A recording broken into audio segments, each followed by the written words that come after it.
Welcome to the StatTree video module for multivariate analysis of covariance. To test whether there are differences between two or more categories on two or more continuous variables with a covariate independent continuous variable, the one-way MANCOVA would be appropriate.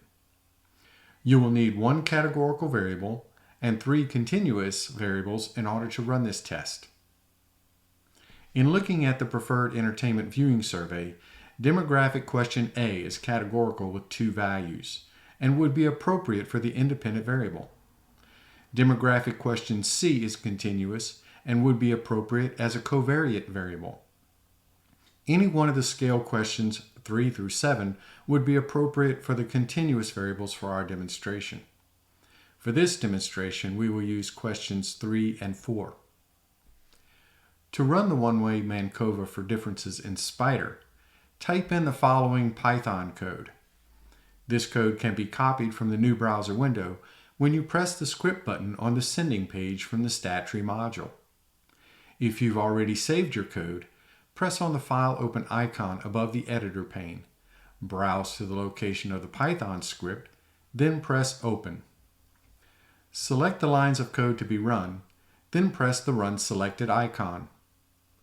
Python will generate an output in the console window. As with all statistical tests, the first result to look for is the significance figure associated with the test score. If the significance figure meets your preset criterion, you will need to report your test results in your research paper. You will find those significance figures here. In this test, we have met our significance criteria for the test of covariance of age and the main effect. Here are your test results for the main multivariate effect. You would report these figures as well as the p-value for those significant findings. If the significance figure does not meet the criterion, test results do not need to be reported in your research paper. However, you will need to report that the test failed to find a significant difference or relationship in the data. To see what this output looks like, along with a reporting example, press the Output button on the sending page from the StatTree module.